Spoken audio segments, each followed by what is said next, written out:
Hey, J3 here, and welcome to the Game of Wealth. In this video, you're going to get an overview of the game, what each stage is all about, and how the game works, so you can identify where you are. I'm very excited for you and what you're about to learn here, so let's get right into it. The Game of Wealth is composed of 7 different stages, and if we were to draw a map of this world, it would look like a ladder. You have 2 vertical bars, one on the left and one on the right. Then 5 horizontal bars connecting the 2. Each bar here represents a different stage in the Game of Wealth. Let me give you a quick run through of each stage. We'll start with the horizontal stages first. These stages represent the possible financial realities that any person can have. As I describe each stage, try to take note which stage best describes your current financial situation. Let's start with the lowest horizontal bar. This is called the stage of the quicksand. And the players here are the people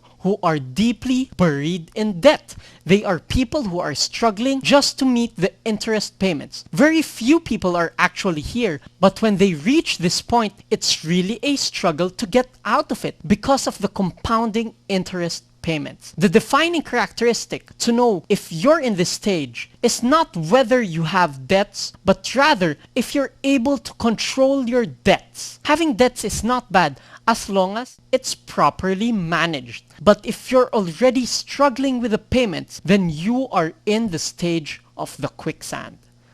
The next stage is the stage of burdens. This is the stage of people who are financially dependent on other people in order to support their present needs. Majority of those in this stage would be your students because they still have to rely on their parents or scholarships to support their present costs of living. Another one would be the people who are unemployed and living off on someone else. Or it could be retirees who were not able to prepare for their retirement. It's called the stage of burdens because they are a financial burden on someone else. I know parang ang sama ng dating kasi burden. But take note, I don't sugarcoat anything here. Hindi ko papagandahin ang isang bagay na hindi maganda. If you can't support yourself financially yet and are dependent on someone else, then you are a financial burden on that person.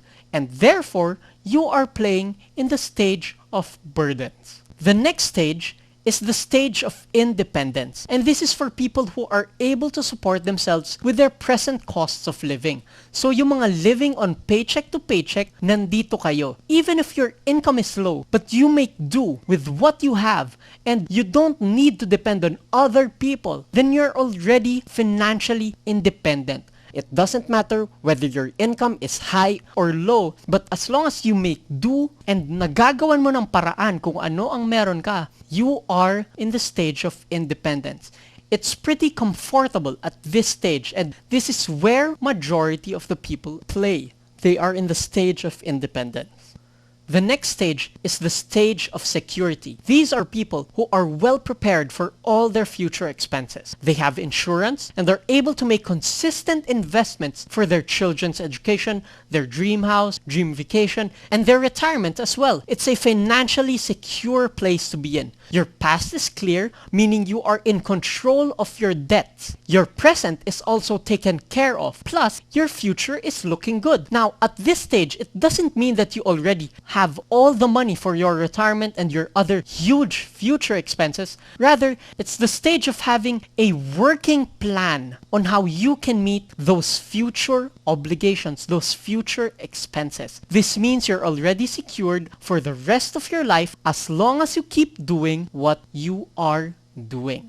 The stage after is called the stage of freedom. This is for people who are financially free, and this is for people who can stop working and just rely on their income from businesses and investments. It's the stage of freedom because you can do what you want with your time. You are financially free and your time is no longer tied to money. These 5 stages that we just talked about define our possible financial realities. And it is very clear that as you go higher in these 5 stages, the better off you are financially. At this point, please take note where you are in the 5 stages. Here's a quick recap. If your debts are out of control, you're in the stage of the quicksand. If you're highly dependent on someone else when it comes to money, then you're in the stage of burdens. If you're able to support your present needs, then you're in the stage of independence. If you're already able to consistently prepare for your future needs, then you're in the stage of security. And lastly, if you're already able to stop working and money is still flowing to you from business and investments, then you're in the stage of financial freedom. Now, take note that it's possible for you to think that you belong to multiple stages at any given time. So, for example, you might be already earning an income, but you're also living from paycheck to paycheck, but you also have lots of debt. So, where are you? In the stage of independence or quicksand? Well, in this case, we always focus on the lower stages. So, you're in the quicksand stage and your action would be to focus on getting out of debt. Another case could be where you're a student, but somehow because of your allowance or gift from relatives or some part-time gigs, you could already be saving and investing. If this is the case, you might be thinking, are you in the stage of independence or are you in the stage of burdens? Well, you should prioritize working on the lower level stage first, which in this case is the stage of burdens, where you should be focusing on growing your income. As an overall rule, we prioritize working on the lower stages all the time.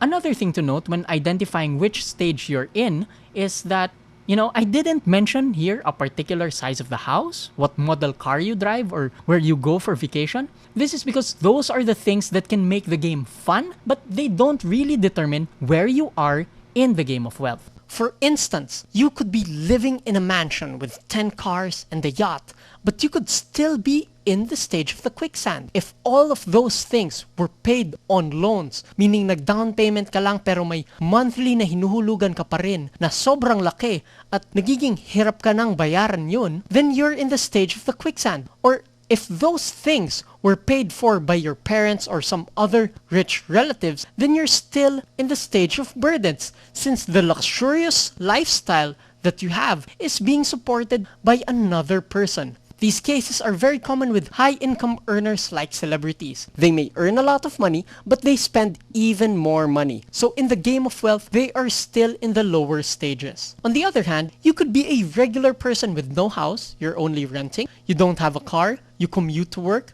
you don't have any expensive shoes, gadgets, etc. But if you have insurance, a solid education fund for your children, and a retirement plan, then you're in the stage of financial security because all of your future expenses are already being prepared for.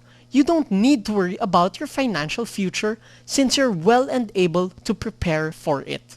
Even if you don't own a house, you're in a better position than the luxurious celebrity. The game of wealth is not about what you have, but it has a lot to do with the how of money. How much money you make, how you make that money, and how you spend the money. Now, before we go on to the 2 more stages, I'd like to give a little clarification.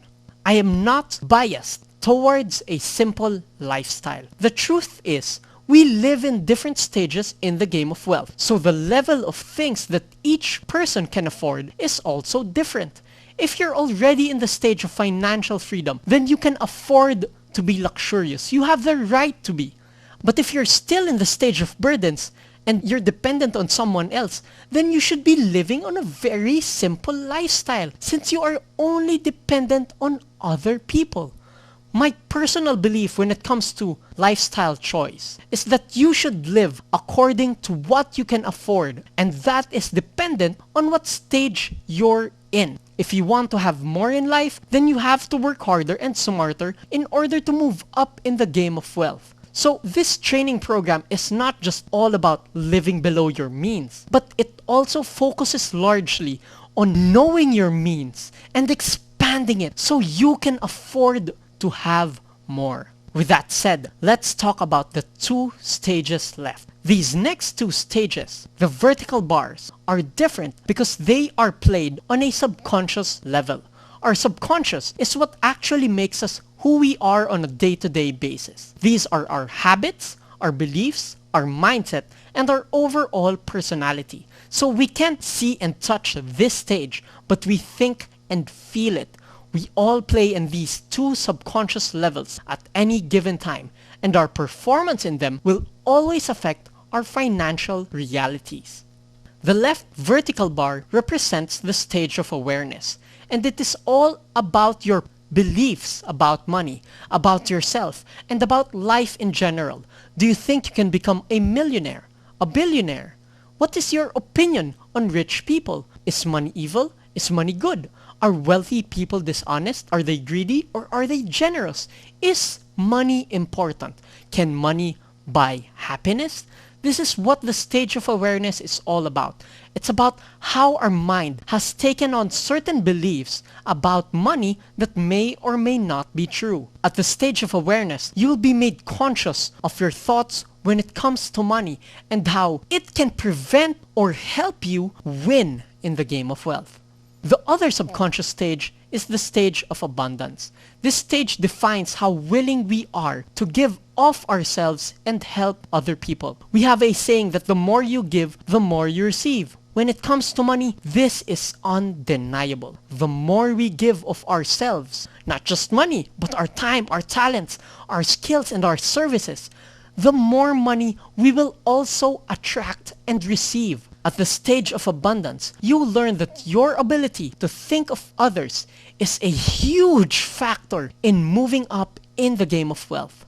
Now, hand in hand, the stages of awareness and the stage of abundance define the reality of where we are in the game of wealth. This means at any given time, we are all playing in 3 stages in the game of wealth. On the subconscious level, we are playing the stage of awareness and the stage of abundance.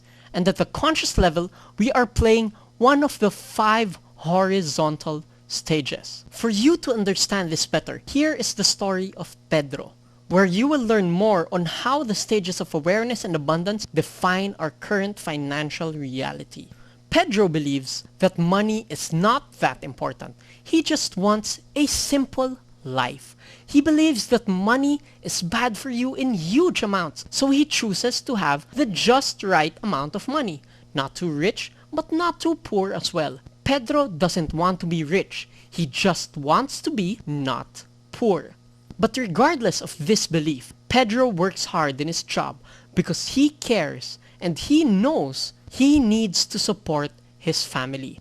Let's take note. Pedro has a low level of awareness because he believes that money is bad for him in huge amounts, that being rich would make him seem greedy and it could create problems with friends and family. On a positive note, Pedro has a high level of abundance because he wants to be able to provide for his family. So even if he doesn't want to be rich, he wants to be a good father. In effect, he works hard enough to pay the bills, send his children to school, and take them out for vacations every now and then. Pedro is able to provide for all their present needs, so he is in the stage of independence. Now, after Pedro's children finished school, Pedro felt relieved. Sa wakas nakapagtapos na rin ang mga anak niya. He's finally done with paying off their tuition fees. And when this happened, he found himself with a lot of excess money.